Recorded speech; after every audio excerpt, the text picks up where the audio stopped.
guys, I'm Chill Pill. Welcome to Black Sheep Reviews, the first episode of Black Sheep Reviews actually. In this show we take a look at indies, cult classics, and the lesser appreciated titles of the video game universe. Everybody and their mother these days seems to have a YouTube channel where they take a look at all the big name video games coming out. So all of your Mario iterations, all of your Assassin's Creeds. You guys have seen tons of channels like that. I've seen tons of channels like that. I'm just going to do something a little bit different. I'm going to focus on the little guy. But Chill Pill, you say, why would I want to spend money on a game that I don't even know if it's going to be any good when I could be spending money on video game iteration 26? To which I say, come on, live a little. Sometimes the lesser known is a lot more fun and unique. Like these guys. This is Pogo and this is Java. If the video game is coming out year after year and it's just as sure to come out as your birthday or your taxes, might be something wrong there. Just a little bit. So what we want to do is help you decide whether or not you want to give these indies a chance.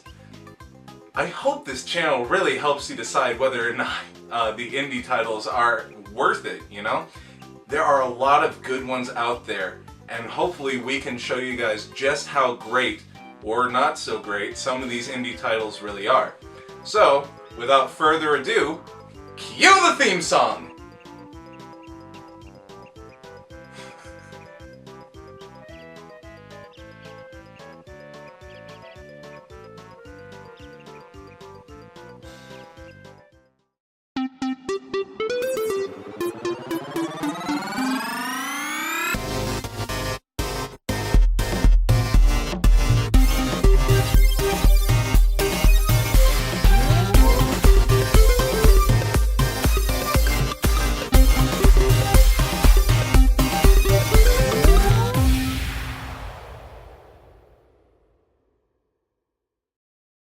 As a 20-something, I find myself getting asked a lot of life questions more frequently now. For example, when are you going to get married? When are you going to buy a house? When are you going to get that thing looked at? It looks infected. And then, worst of all, in my opinion, when are you going to have kids? Okay, so don't get me wrong. Love kids. Nothing wrong with kids. It's just the idea of raising a ball of pink, what is essentially drool and poop, into a fully grown, fully functioning, contributing human being in society scares the crap out of me. And I know I'm not alone. I know it. But then, I start to think, what kind of good stuff might they inherit from me? My broad shoulders? My winning smile? Add the ding. There you go. And then I think about the other side. My gunboats for feet. My bad skin. My terrible, terrible vision. It makes me sad. It really does. But, you know what doesn't make me sad? Playing some gosh dang vidya. So, let's procrastinate, put off all of our worries about being adults for just one day. You and me, let's take a look at the fun side of genetics with Rogue Legacy. Here we go! Rouge Legacy. Charming little game brought to you by the fine people at Cellar Door Games. Finally, someone decided to make a game that focuses on the fun side of having a disability. Now you too can experience all the joy of having glaucoma, irritable bowel syndrome, dwarfism, and gay. Call me crazy here, but I'm pretty sure that one of these things is not like the others. Like, seriously, why is sexual orientation even called into play here?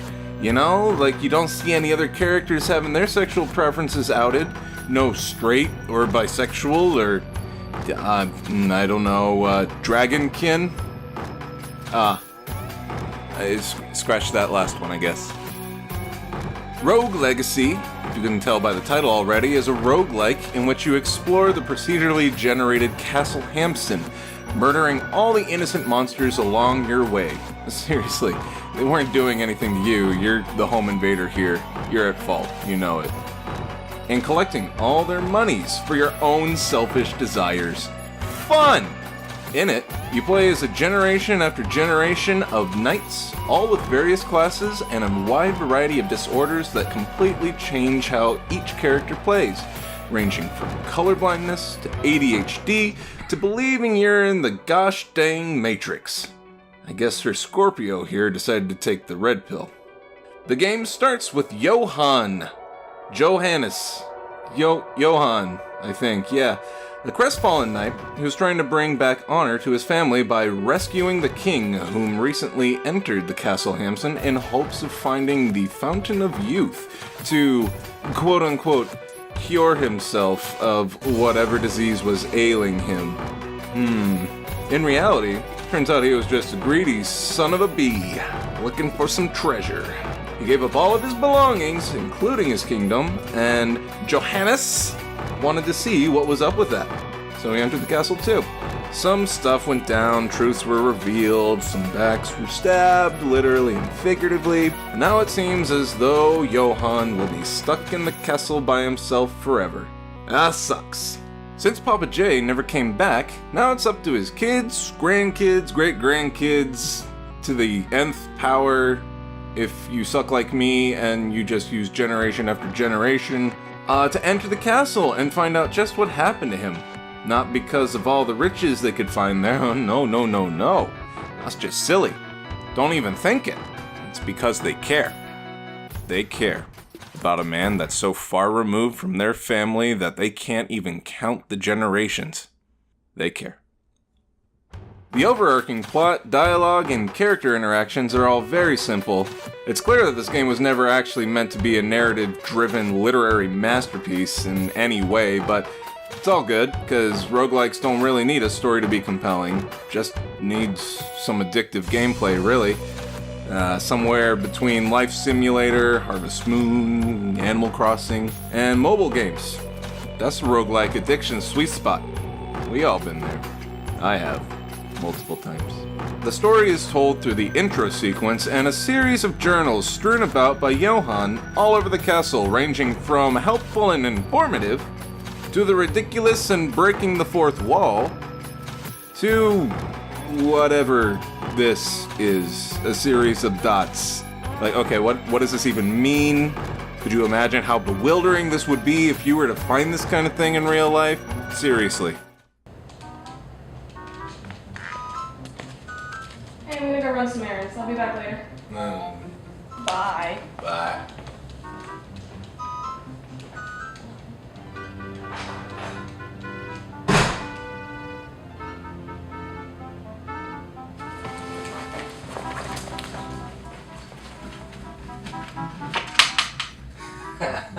Finally! Whee! Finally, I can see what Steph's been thinking about lately. Let's see here. Huh.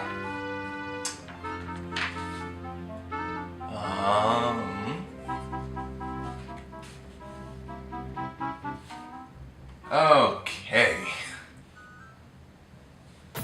Although there isn't a whole lot of character interaction, what little there is actually pretty quirky and fun. Whether it's meeting the Enchantress for the first time, and her explaining to you that she sucks at her job, her words, or running into the sad carnival clown who ridicules you if you fail his mini-games. There are a few chuckles to be had here from their dialogue. Seriously, screw this jerk clown. Shouldn't you just be getting back to creeping on those Asian girls and giving Japanese children nightmares? All in all, journals are a creative way to get the basic plot across. The dialogue is sparse and repetitive, but the game really just isn't designed to be narrative-driven. It's just, buy the stuff, enter the castle, kill the stuff, get the stuff. The journals and character interactions just feel like an, plot, I guess. Sure. But it works for the game style, I guess, you know? I'm just gonna start by saying these sprites are cute as crap. Especially Brunhilde here. She is adorable. Like, look at your character. Have you ever seen a cuter goose step?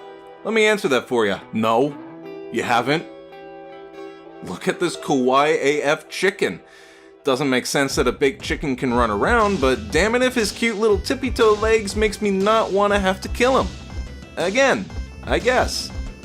Just needs like the Flintstone tiptoe sound effect and it would be perfect. There we go. The art style and vibrant color palette make everything seem so innocent and harmless, from the great hulking knights that want to karate chop your face with a sword that would make Cloud from Final Fantasy jealous, to your character's game over death animation. Duh, he fell over. The crisp and clean animations, although not very intricate, work so well with the world and characters the developers created. There are 4 main areas in the game. Well, 6 if you count outside the castle and your manor, I guess. But they're all vastly different from each other. You begin every round in the main castle area. Traveling to the east puts you in the forest. North lands you in the Maya. And south sends you straight to hell. Seriously, stay out of the basement until you're a higher level unless you want to get your stuff rocked by blood zombies, rapidashes, and ninjas. They're all monsters referenced in the Bible somewhere, I'm sure, especially ninjas. Each of the 4 areas have a unique ambience, background, and enemy/breakable object layout all their own, which makes it more exciting to exit one part of the castle and enter another. Frequently I would find myself exploring the castle, transitioning to a more difficult area, seeing like 50 enemies and just noping right on out of there. Because I'm brave and like a challenge. The amount of different character models is where the devs got a little lazy in my opinion. Now, okay, that's not to say that they aren't endearing designs. No. The enemies and your characters were actually one of my favorite aspects of the game. There's enough of a variety with different types of monsters to keep things interesting, but it seems to me that all the stronger monsters were just, reskinned clones of weaker monsters, and then the bosses are just bigger versions of that. Seems like the theme here was harder enemies are slightly bigger and a different color scheme. I don't remember leaving this light on.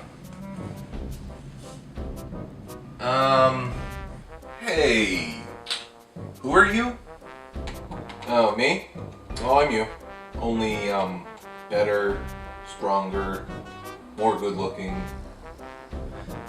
Okay. And you base that off of...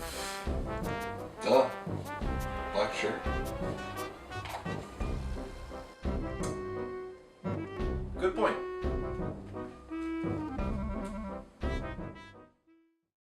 The mimics, however, those just stayed the same box. Can't really do anything with those since you would give it away a lot easier that they're not a treasure box. They get a pass. Besides, they're really easy to spot. Just look at the map. If you look at the map and there's like a circle of a treasure box, and then next to that circle there's no treasure box, but on your screen you see a treasure box, maybe don't play with that one. Maybe skip it. Seriously though, as an aside, screw mimics. Between these and the ones from the Dark Souls series, I've developed such a trust issue with boxes.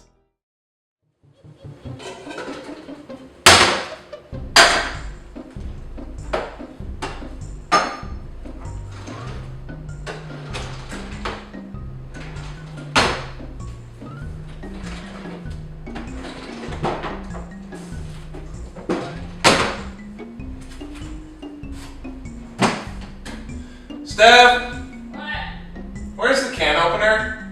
In the box in the kitchen? Box.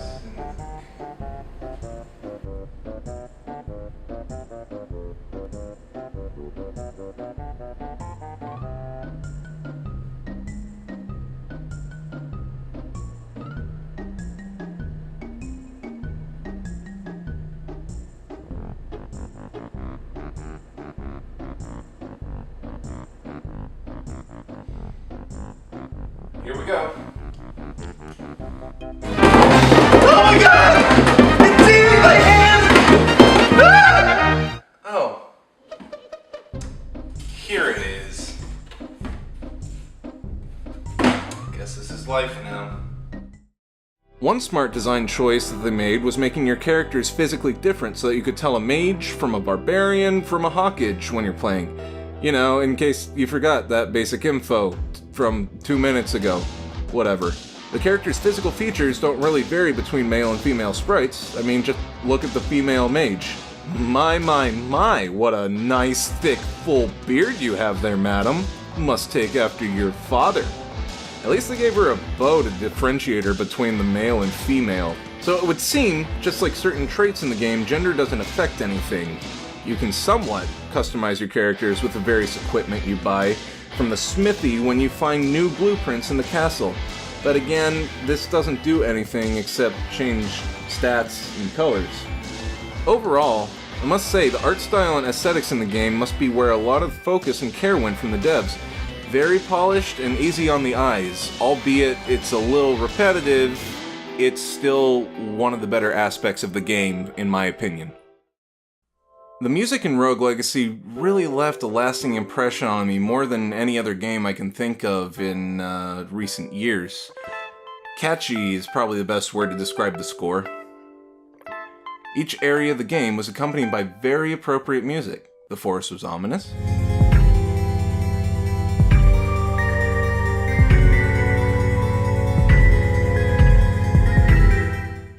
The manor was regal.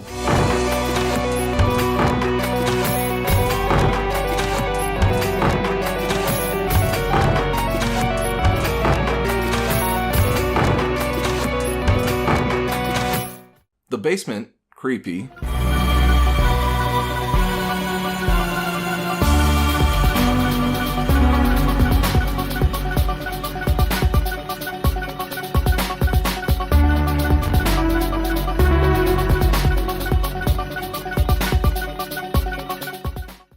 The boss music was epic.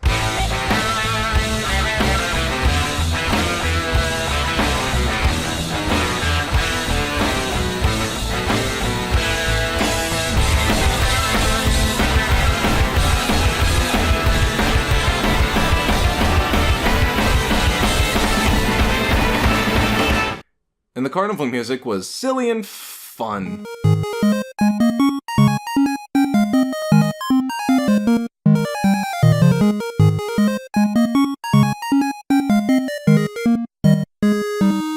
Light-hearted, you know? I just really love the name of the song for the carnival, Poot-yon. Poot. It's like impossible to hear this song start up and not give at least a little bit of a smile. Impossible, I say!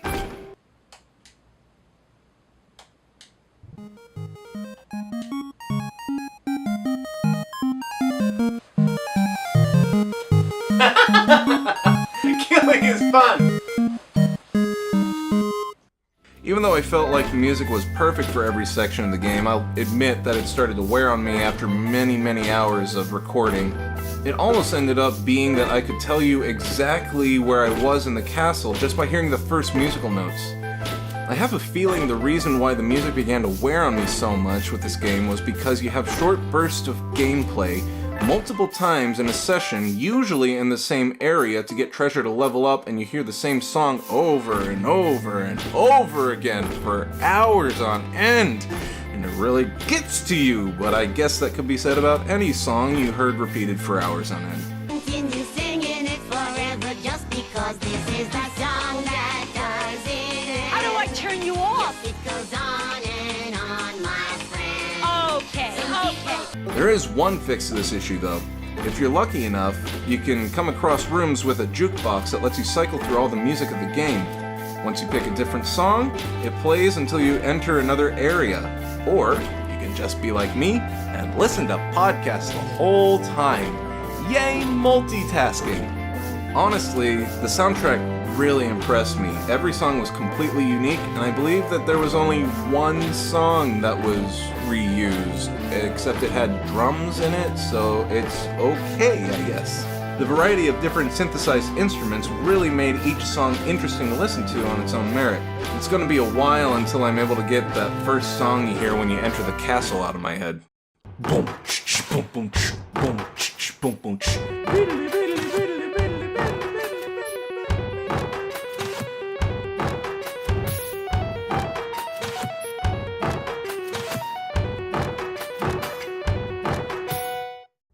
Okay, I'm gonna be frank with you all for just a minute. The gameplay is the sole reason why I wanted this review to be my first. The controls are tight, the gimmicks are funny, the level progression is compelling, the randomized level layout keeps things interesting. Oh, it's good. Oh, it's so good. Just like all good side-scrolling platformers, these controls are tight, precise, and predictable. You wouldn't play a Mario game if every time you tried to jump, Mario's like, "Hey, hold on, guy. I just ate too much pasta at the Olive Garden last night. I'm feeling a little bit logy. Get me at least like a Yoshi or something to ride on so, I don't have to do so much leg work. Come on, guy. Throw me a bone here." You want to double jump through the room of spikes? No problem. You want to teleport through a wall to safety? Sure thing. You want to send an enemy flying like you're completely roided up? Oh, you betcha. You want to look like a total badass and moonwalk your way through the castle? King of Pop couldn't do it like you. Not gonna lie, every time I use these abilities and I get a character that has IBS, I giggle whenever he dashes or jumps and lets out a little fart. Hey, we may all grow up, but when it comes to flatulence, we're all kids at fart. What's even better is throughout the game you can find runes that can be used to stack movement abilities like prolonged flight, double jumping, and the like. The various classes and attributes also completely affect how you control and play. If your character has ADHD, you zip around everywhere at double speed. If your character has dwarfism, they can fit into small crevices to get treasure larger characters can't. The mage class has very little health, and they swing their swords with all the strength and might of an anemic kitten. Boy, do they make up with it with their MP bar. I really do like how they incorporated the spells into the game. Some of the challenges strewn about in the game can only be completed with certain spells, or class abilities in some cases, and it makes it so infuriating when you enter a challenge room and you know you don't have the right spell and you gotta go find it, and it also is so rewarding when you enter the room with the correct spell and you clear it like a boss. If you're lucky, you may run across rooms that allow you to change your spell you currently have to whatever is offered on the pedestal. There are also shrines you can pray to get items that help or detriment you along your way. They even have obols that allow you to fight optional difficult bosses at these shrines. But the shrine giveth, and the shrine taketh away. You can get stuck with fun items like the Hedgehog Curse, which lets you experience everyone's favorite part of the Sonic series. When you hit an enemy and you spend the next 10 seconds trying to round up all your loot you just lost, and you get hit and you lose it again. Fun gameplay mechanic. So is she like writing out Morse code or...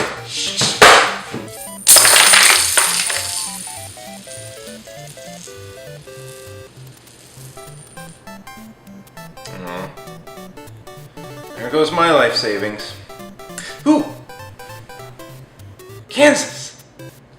As for weapons, I hope you like giant swords, because that's all you get. Except the spell sword class. They just use their imaginations. Just like with runes, you can find blueprints by completing challenges throughout the castle that'll upgrade your sword and armor to have better stats or different abilities. I just kinda wish that some of the blueprints would give you something like a spear or a mace or something, just something to change up the gameplay a bit. Oh, you know what? There is a different kind of weapon you can use. The dragon class allows you to breathe fire. The dragon class is also complete garbage, and I'll tell you why. The way they control is the most infuriating of all the character classes. Instead of a jump, you just start hovering where you're standing, and you have to move up and away to get away from danger. You know what's better than using that sword that you've been spending countless hours trying to upgrade to where you could one-shot Satan himself? Yeah, forget it. Now you get to use this weak Digimon Pepper Breath stuff that uses your magic meter and couldn't light a frickin' birthday candle. Then you have to wait for the magic gauge to auto-refill. God, this class is a dumpster fire. If you're curious, I only played as it twice. Once to realize I hated it, and a second time because I forgot that I hated it. As an aside, there's something I wish the devs would have done with the character selection. Whenever you start playing a new round, you start by picking a new character. It would have been cool if at least one trait from the last character you played as would carry over into the new one. Like how genetic works, or whatever science stuff, I don't know. The Castle Hamson actually has a couple of minigames hidden in its walls. And both are frustrating as hell. They're run by Prozac the Clown and this elf. Dude, look at this. Even your character hates him.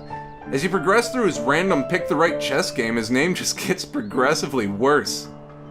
So, you can triple your money if you guess the right chess with the elf, and if you win the shooting gallery, you can actually increase your base stats. Sarcasm aside, this is actually really useful.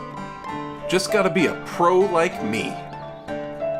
Gotta line this shot up just right, and... nailed it. What did you say to me? You stupid clown, I kill you! Super civil encounters with the elf and clown are pretty much the only ones you get in the game. Well, them and the smith, the enchantress Charon, and the architect, but their dialogue repeats. Seriously though, use this guy. He takes 60% of what you find in the castle on your next go-round, but in exchange, he actually locks the layout of the castle down from the last time you were playing, and you can just warp to something like, I don't know, a boss fight, so that you don't have to spend so much time wandering around the castle trying to find the boss fight room again. I really wish that I would have utilized this to begin with when I was doing my playthrough to get footage, but I was dumb. Lastly, the character progression mechanic is like video game crack. All the funds you accrue from your dead family members go towards decking out your manor to be the most swag-tastic house on the block.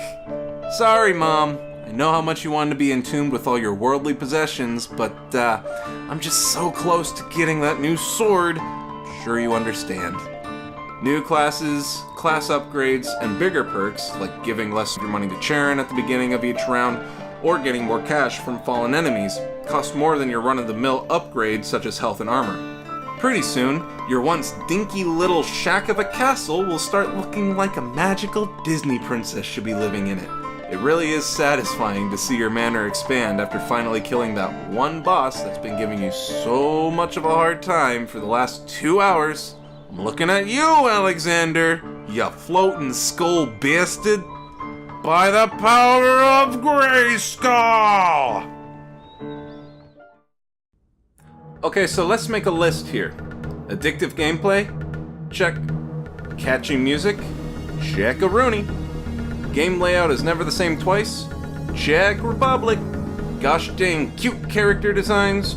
Oh, you better believe that's a check. Rogue Legacy just oozes charm. All of its different assets just blend together so well, making the game such an enjoyable and addictive experience.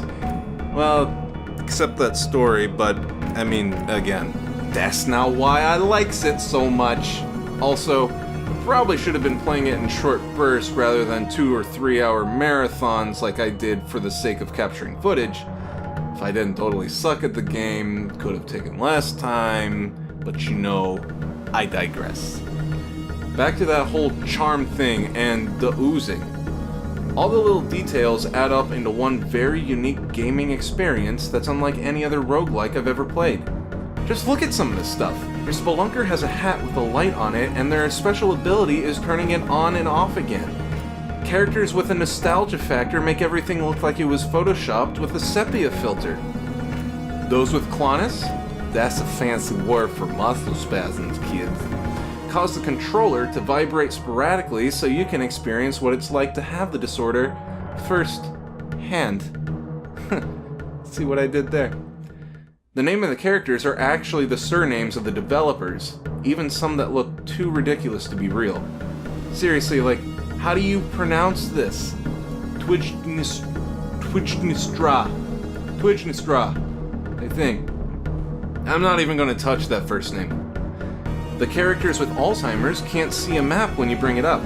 You get it, because Alzheimer's you can't remember so good, and so when you try to remember the castle layout, there's question marks. It's cute and charming and I like it, shut up. Those with coprolalia, or uncontrollable swearing, get little swear bubbles above their heads whenever they get hurt, and their last words look like how I used to type out swear words in the computer lab when I was in elementary school. Because I was quite the rebel when I was a kid. These little details, amongst many others, and addictive gameplay are why Rogue Legacy is unlike any other roguelike game out there. There's even a New Game Plus option for all the masochists out there to keep the experience going, complete with harder enemies and more loot, making the game replayability factor pretty dang high. New Game Plus really wasn't my thing though, I just wanted to beat the game, not obliterate it. Different strokes, different folks, you know? Now, if we could be serious for a moment, I'd like to take the time to honor those we lost throughout the gameplay.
Rogue Legacy is one of the most fun and addicting games that I have played in a long time. From the creative and colorful worlds and characters to the cute little details that they put into each and every one of the enemies and the characters' attributes. This game is just so unique and it just oozes creativity. Even though I really didn't like the story that much, and I will admit that the music kind of started to wear on me after a while, I award this game middle of the flop, meaning that the positives and negatives kind of even each other out, and it just leads to an overall good gaming experience.